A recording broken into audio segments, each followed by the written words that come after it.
Welcome to Firearms of America. Today, as you guys can see, I have something from Free Soldier. Well, let's find out what it is. These are some tactical boots from Free Soldier. Here we go.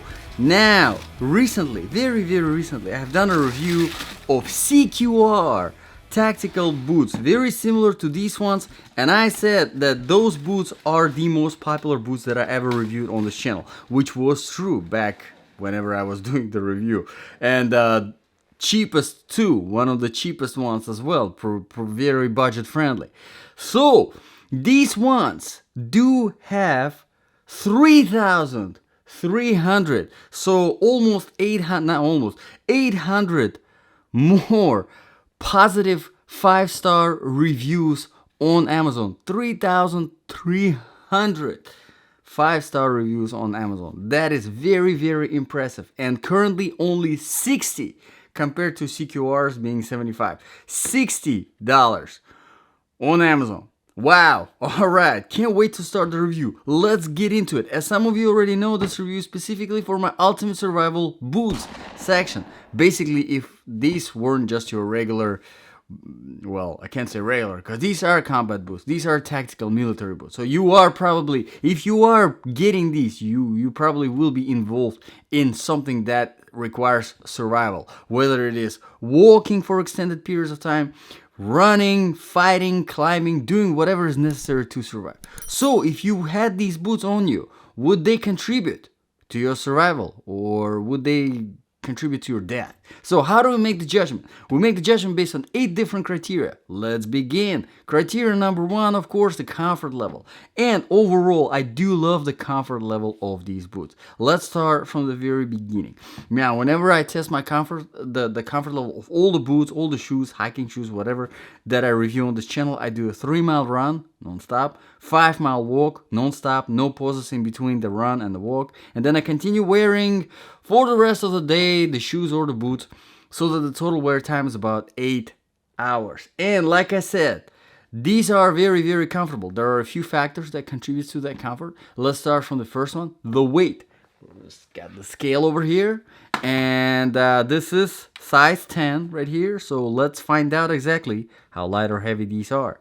15.9, very impressive weight. Definitely on the lighter side, for sure. Very impressive for the size of the boot, for everything that you're getting in it. Now, to kind of give you some numbers for reference, if you want a lightweight boot, you are looking for something that is under 20 ounce. And the more under 20 ounce it is, the lighter they're going to be, the longer you can walk, the longer you can run without feeling the fatigue from the weight.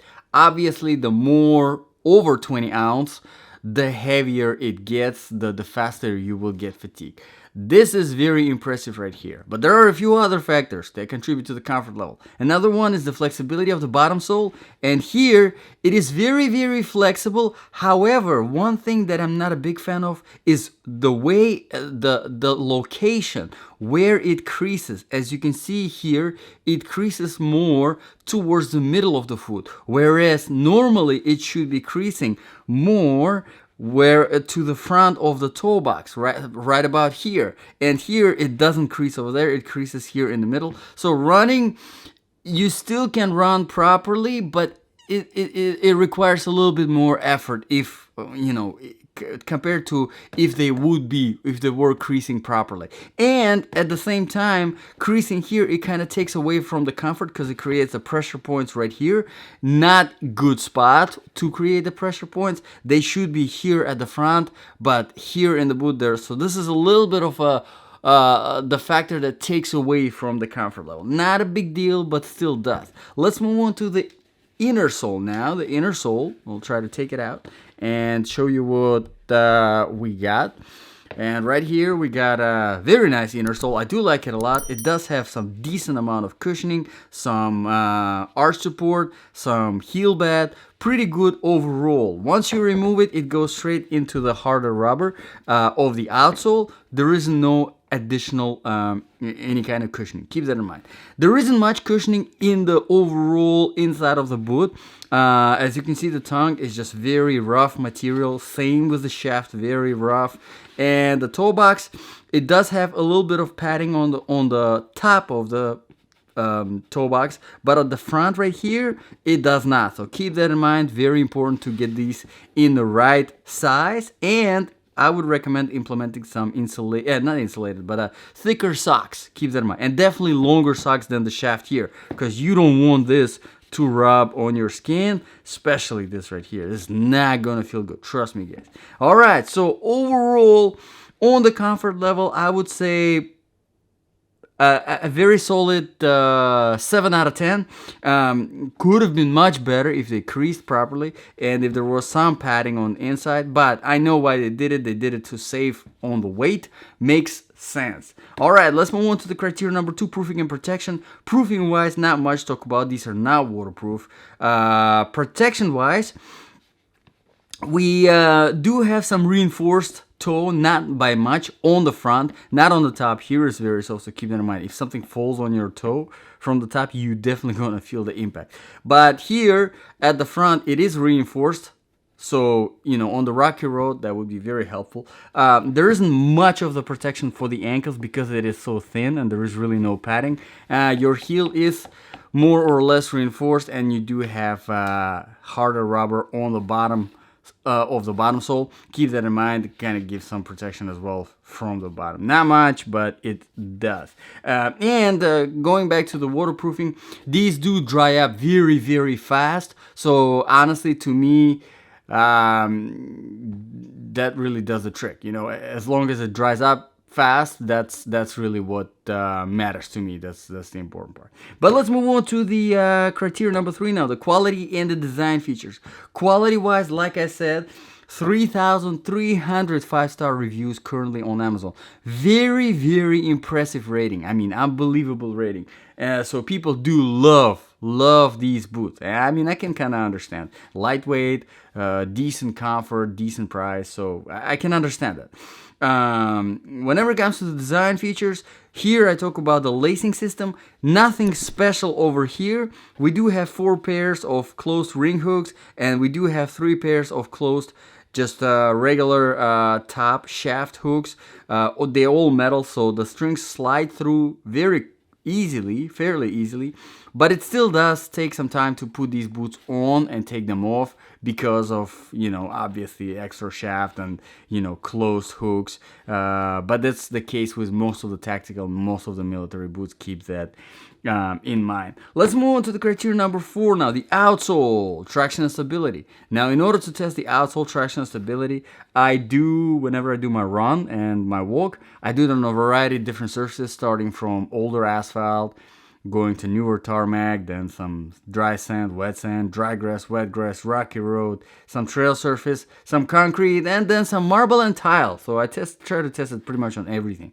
And if I test winter boots, I try to test them on snow and ice as well. But this is not a winter boot, so obviously not applicable. But these do handle pretty good on pretty much everything. They are more on the flatter side, so a little bit slippery on the wet grass, but still these grooves are fairly grippy, fairly aggressive. I do like this outsole a lot. And surprisingly, they do perform very well on flat, shiny surfaces. These little design patterns that you can see right here, they kind of contribute to, although this is not advertised as slip oil resistance, but they do kind of contribute to that slip resistance on flat, shiny surfaces. They kind of create that suction. So Free Soldier, they did a pretty good job with the outsole overall. But let's move on to the next criterion. Criterion number 5 now, the temperature. These are definitely hot weather boots, not cold weather boots. No way, I didn't recommend this in the winter. They are not waterproof, they're not insulated, so not applicable. But in the hot temperatures, definitely great, definitely breathable, lightweight. Overall, I do like the way they feel in the hot weather. My feet did not overheat during the run, so very, very good. Let's move on to the criteria number 6 now, the sizing. Now, whenever it comes, these are definitely true to the size. Whenever it comes to the sizing, I recommend getting half a size bigger your boot. than your normal shoe size, so that you have a little bit of that extra space here in the toe box. Definitely helps to prevent unnecessary fatigue, especially whenever you're going down the hill. Very, very important. Let's move on to the criteria number 7 now, the balance of application. So if this really were your ultimate survival boot, you know, you were wearing them or you put them on, something bad happened and you had to leave your house, you had to go run, walk to safety, right? You had to fight on the way, you had to climb on the way, you had to wear these boots for weeks without taking them off. Would they be good? Overall, for the price, it's a great buy. It's a really great option. The outsole is great. The comfort level is pretty good. They could have been better, yes. You know, some little things in the comfort level, like the creasing in the outsole, could have been better. But still, this is a really, really good option. Honestly, I do like them a lot. And kind of want to rush into the criteria number 8, the price, which I think is one of the main factors here. $60. I mean, it's phenomenal price. A lot of stuff in double the price of this. Double the price of this boot. This boot can compare to and sort of be a good competition to those boots that are in the hundreds, 120, 130, 150.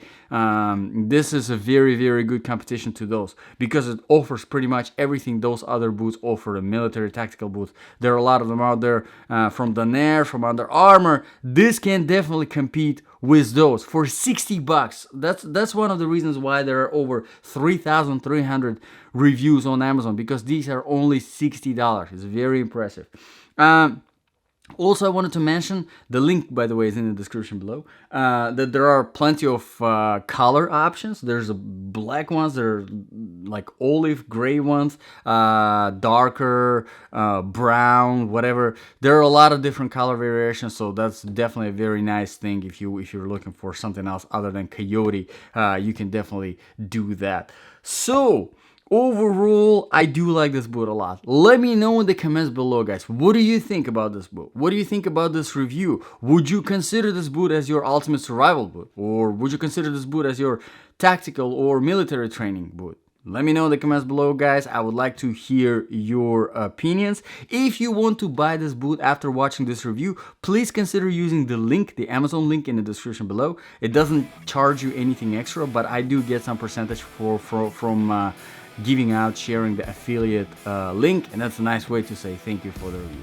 Thank you very much, guys, for your time, for watching. This was Firearms of America, and I'll see you guys in the next video.